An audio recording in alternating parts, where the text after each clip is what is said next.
আল্লাহ বলে এই দুনিয়ায় আমি রব্বুল আলামিন আমার বান্দাদের মধ্যে কর্ম আমি আল্লাহ নিজে বন্টন করে থাকি। এটা কোরআনের আয়াত। আল্লাহ বলছে আমি বন্টন করি, আমি বন্টন করি, নাইলে কেউর পক্ষে সম্ভব না। আল্লাহ এই প্রখর রৌদ্রের মধ্যে কেউ কাজ করে, প্রচন্ড আগুনের মধ্যে কেউ কাজ করে। সিমেন্ট ফ্যাক্টরিতে গিয়ে দেখেন, রড ফ্যাক্টরিতে গিয়ে দেখেন। আমি একবার চুন ফ্যাক্টরিতে গেছি, চুন বানায় যে, ওইখানে দেখছি ছাতক সিলেট, এই যে মানুষের পানের লগে চুন খায় যে, এটি আল্লাহু আকবার, আমার কাছে মনে হচ্ছে এটা জাহান্নামের টুকরা। আগুন কাকে বলে? এত তীব্র প্রখর আগুন। ওইখানে মনে করেন ওই বিল্ডিংটা আমার এখান থেকে মানে গরমের হাট লাগতেছে, আমি পারতেছি না আগাইতে, অথচ ওইখানে দাঁড়াইয়া দেখছি কর্মচারীরা বড় বড় লোহার আংটার মতো এগুলো দিয়ে দিয়া পাথর এগুলো লাড়তেছে, আরামসে হেতে কথাও কয়, তিড়েও লাড়ে, মানে অথচ আগুনটা কি আগুন, জাহান্নামের আগুনের মতো। কিন্তু তার ধৈর্য কুলাইলো কেমন? আল্লাহ বলেন এটা আমি বন্টন করি, আমি এই দুনিয়ার কর্ম বন্টন করি, ফলে এই দুনিয়ার এই স্বাভাবিকতা ভারসাম্য টিকে আছে। আমরা আল্লাহর সাথে বেশি তুচ্ছ অবজ্ঞা করছি, আমরা জানি না আমাদের শেষ পরিণতি। ওমা কাদারুল্লাহ হাক্কা কদরি, আল্লাহ বলছে বান্দা তোমরা আমাকে যথোপযুক্ত কদর করলা না। আসসামাওয়াতু মাতবিয়াতুম বিয়ামিনি, আল্লাহ বলে জানো বান্দা আমি সেই আল্লাহ যে চাইলে এক সেকেন্ডে এই 7 আসমান একটা পলকের মধ্যে মিনিটের ভিতরে গুটাইয়া আমি আমার কুদরতি হাতে নিয়ে আসতে পারি। তুমি কোন নেতার উপরে ভরসা করে অহংকারী করছো? কিসের উপর? তোমার এই বিল্ডিং না, তোমার এই টাইলস, তোমার এই 5 তারার ফাইলিং, তোমার এই ইঞ্জিনিয়ারের নিশ্চয়তা, আপনার এই সয়েল টেস্ট রিপোর্ট, এটার উপরে ভরসা করে আপনি অহংকার করছেন না? স্বামী বিদেশ, এ কারণে মা বোন বাজারে ঘুরছেন না? বাপ তোমাদের ছেলেরা, তোমাদের বাবা কিছু টাকা রোজগার করছে, এই কারণে জিন্দিগি এভাবে ফেলে দিলা। এক ওয়াক্ত নামাজ পড়তে মন চায় না, তাহলে আল্লাহ লাগবে না বন্ধু? না, মালিক লাগবে না? সোজা কথা, অনুভূতি জাগা দরকার দোস্ত, বিবেক জাগা দরকার। বলেন সারা দিনে মোবাইল টিপে জিন্দিগির কি অর্জন হচ্ছে? জীবনটা আমাদেরকে কি পরিমাণ হায়াতের সময় আমাদের নিচ্ছে। আহা যুবক, যদি বুঝতেই হবে বাপ, ও চিরেই বুঝবেন, ও চিরেই বুঝবেন। এই প্রযুক্তি আগে ছিল না, আগামী দিনে থাকবে না। ফেসবুক থাকবে না, ইউটিউব থাকবে, যেহেতু আগে ছিল না, সামনেও থাকবে না। কত প্রযুক্তি তো নাই। ফিতাওয়ালা সেই ক্যাসেট এখন নাই। তখন কি ফিতাওয়ালা ক্যাসেটওয়ালারা ভবিষ্যৎবাণী করছিল যে এটা আর থাকবে না? পাতলা পাতলা যে সিডি, এগুলো তো এখন নাই। তখন কি ওই সিডিওয়ালারা ভবিষ্যৎবাণী করছিল যে এগুলো থাকবে না? এটাও থাকবে। ওয়াখলুকুকুম মা লা তা'লামুন, কোরআনুল কারীমে আছে, আল্লাহ তাআলা বলেন ওয়াল খাইলা ওয়াল বিগালা ওয়াল হামিরা লিতারকাবুহা ওয়া জিনা, আমি আল্লাহ তাআলা গাধা, ঘোড়া, খচ্চর তোমাদের যানবাহনের জন্য দিয়েছি। মজার কথা হলো এরপরে আল্লাহ বলছে এরপরে আমি অচিরেই সামনে আরো অনেক কিছু বানাবো, সৃষ্টি করতে থাকবো যা তোমরা জানো না। মুফাসসিরিনে কেরাম বলে এই কথাটাই প্রমাণ করে কোরআনের যে পৃথিবীর কোনো আধুনিকতাই এখানে শেষ হবে না, এর চাইতে আবার আগে বাড়বে, আরো সামনে। বুঝেন নাই কথাটা? আধুনিকতা এখানে শেষ, এখানে শেষ, বরঞ্চ ইসরাফিলের ফু পর্যন্ত উৎকর্ষ আধুনিকতা বাড়বে, আরো আসবে, আরো আসবে, আরো আসবে। আর কি হইতে পারে আপনি দেখবেন। আমার তো মনে আছে প্রথম যেদিন আমারে প্রথম 2-4 বার শুনাইছিল যে মোবাইলের মধ্যে ছবি দেখা যায় বিদেশ থেকে কথা কইলে, যিনি কথা কইতেছে, আমি হাসি দিয়ে উড়ে দূর বেটা বেউকুফ বেটা, কি কস না কস। কিন্তু পরে দেখলাম এটা একটা ডাইলবার। এখন তো এটা কোলের বাচ্চাও বোঝে তার আব্বুর ছবি দেখা যাইতেছে বিদেশ থেকে, ঠিক কি না বলে? এটা কি কেউ ভাবছিল তখন? ওয়ায়াখলুকুকুম, আল্লাহ তাআলা বলেন তাদের জন্য সৃষ্টি করব, ও চিরেই করতে থাকবো। মোজারের সিগা, যেটা ইস্তেমরার বুঝায়, ধারাবাহিকতা বুঝায়। মা লা তা'লামুন, যা তোমরা জানো না আমি তৈরি করি। ওয়াল্লাহু ইয়ালামু ওয়া আনতুম লা তা'লামুন, আল্লাহ বলে আমি জানি তোমরা জানো না। তোমরা জানো মানুষের কোনো আবিষ্কার, এটা মানুষের সত্তাগত আবিষ্কার নয়, বরং আল্লাহর ফয়সালা। এই জন্য আল্লাহ তাআলা যাকে দিয়ে যা করাবেন দুনিয়ায় তা আল্লাহই করাচ্ছেন। কসম খোদার, এটাই সত্য। এই বন্ধু বিশ্বাস করো, এটাই সত্য। এজন্য যে ট্রাক বানাইতে পারছে সে মোবাইল বানাইতে পারবে না। বলে তুমি এত বড় ট্রাকের মতো একটা এত বড় যন্ত্র মেশিন বানাইছো, একটা গাড়ি বানাইতে পারলে তো এই ছোট্ট মোবাইলটা তুমি বানাইতে পারতা না? সে পারবে না। আল্লাহ তাআলার কুদরত এটা। কোরআনে আল্লাহ বলছেন নাহনু কাসামনা বাইনাহুম মাঈশাতাহুম ফিল হায়াতিদ দুনিয়া। আল্লাহ বলে এই দুনিয়ায় আমি রব্বুল আলামিন আমার বান্দাদের মধ্যে কর্ম আমি আল্লাহ নিজে বন্টন করে থাকি। এটা কোরআনের আয়াত। আল্লাহ বলছে আমি বন্টন করি, আমি বন্টন করি, নাইলে কেউর পক্ষে সম্ভব না। আল্লাহ এই প্রখর রৌদ্রের মধ্যে কেউ কাজ করে, প্রচন্ড আগুনের মধ্যে কেউ কাজ করে। সিমেন্ট ফ্যাক্টরিতে গিয়ে দেখেন, রড ফ্যাক্টরিতে গিয়ে দেখেন।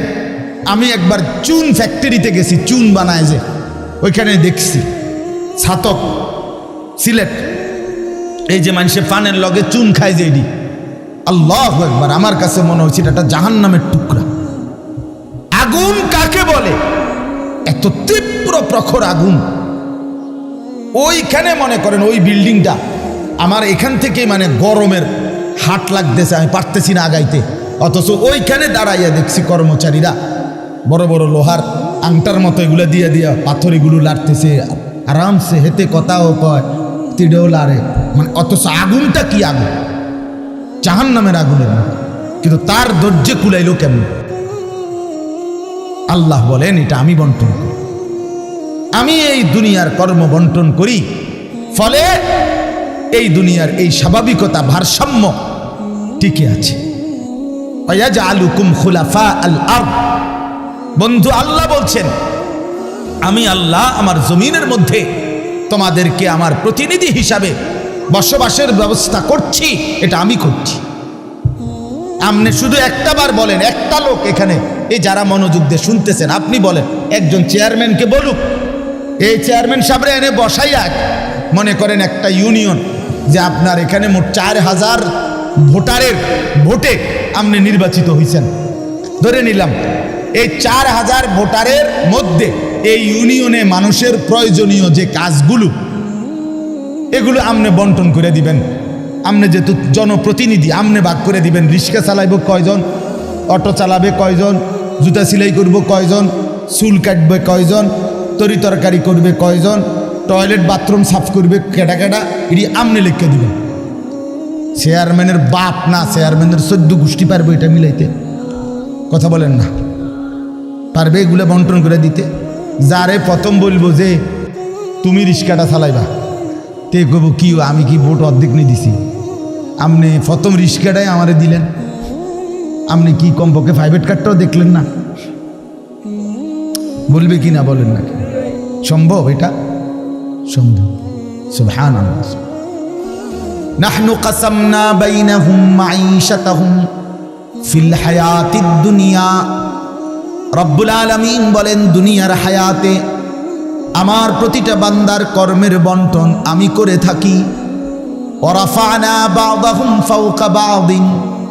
এরপরে আজীব কথা আল্লাহ বলেন, আমি রব্বুল আলামিন আমার বান্দাদের মধ্যে এই দুনিয়ায় একদল আরেক দল, একজন আরেকজনের উপরে মর্যাদাবান করে থাকি। ফলে লিয়াত্তাখিযা বা'দুহুম বা'দান সুখরিয়া, ফলে আমার বান্দারা একে অপর থেকে নিজেদের প্রয়োজনীয় কাজগুলো আদায় করতে পারে। সুবহানাল্লাহ। আল্লাহ বলেন, আমি মাথায় ঢুকাইছি, তুই রিক্সা চালা, এই প্যাসেঞ্জার তোর সিটের উপরে বসে, সে বসে থাকবে, তুই চালাবি। আল্লাহ বলেন, এটা এই যে একজন দুইজনই মানুষ, এটাও মানুষ ওইটাও মানুষ। এই লোকটা প্রতিটা প্যাডেল মানে রিক্সা ঘুরাচ্ছে, তার ঘাম বাইয়া পড়তেছে, আত্মে বেটা জমিদারের মতো সে এটার মধ্যে ফোমের এটার মধ্যে সিটটার মধ্যে বইয়া মোবাইলে কথা কয়, ঠ্যাং দুটা আলগি দিয়া, কিরে বেটা কি তারে। তা সে যদি বলতো বেটা প্রয়োজনে ভিক্ষা করে খামু বেটা, তো তোরে এভাবে টাইনতাম না, নাম বেটা দুজন একটা যাবো বেটা। কথার কথা কে তারে বুঝাবে তখন?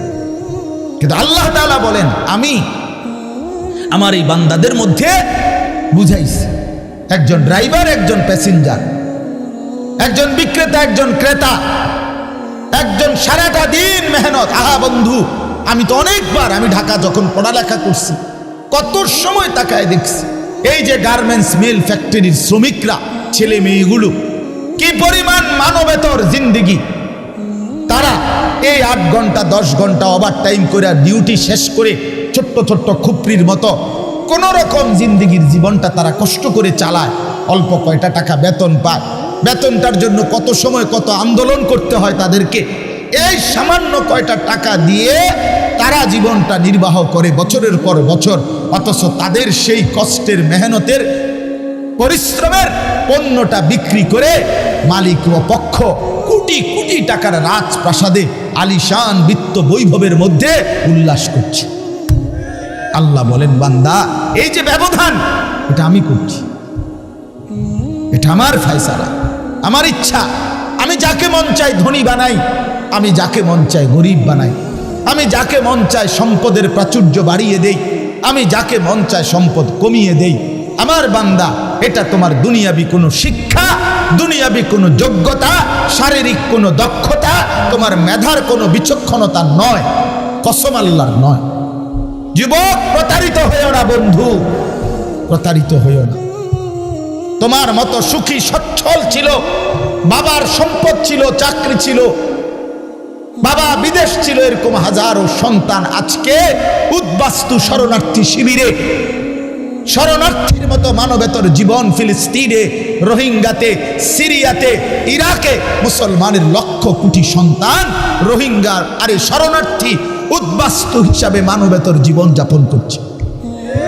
এরা, এদেরও ফ্যামিলি ছিল, এদেরও মা ছিল, এদেরও বাবা ছিল, এদেরও ব্যাংক ব্যালেন্স ছিল, এদেরও হাস্যোজ্জ্বল চেহারা ছিল।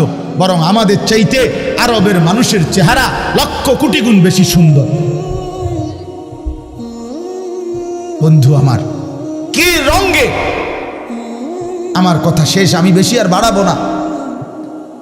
কি পাইয়া আজকে আমাদের সন্তানদের হালাত আমি বুঝি না। আরে বন্ধু, কি গুপ্তধন পাইয়া গেলা, কোন জমিদারি পাইয়া গেলা, যে জমিদারির কারণে আল্লাহকে এভাবে ভুলে গেলা? কারণটা কি? মুসলমানের বাবারা এভাবে ভুলে গেলেন কেন? মুসলমানের মারা এভাবে বেপর্দায় নামে গেলেন কেন? মুসলমানের বোনেরা এইভাবে অসভ্যতায় নেমে গেল কেন? হায়া কোথায়, লজ্জা কোথায়, শরম কোথায়? আল্লাহকে এইভাবে ভুলে গেলেন কেন? যে ঘরে বাপ মা জীবিত, অথচ ক্ষুধার 365 দিনে, একটা বছরে, একটা 16 বছরের 18 বছরের ছেলে মেয়ে, আহা, আপন মা বাপ জীবিত থাকতে কোনোদিন একটা বছরে ফজরের নামাজ পড়ল না। এত বড় জানোয়ার মুসলমানের ঘরে ঘুমায় কেন? বলে, এত বড় অসভ্য এক মুসলমান বাবা মা এই সময় এত বড় নাফরমান নিয়ে এই ঘরে জীবন চলছে কেন? কারণটা কি? আল্লাহকে এভাবে ছেড়ে দিলেন কেন? আখেরাত এভাবে ভুলে গেলেন কেন? কি ব্যাপারটা কি?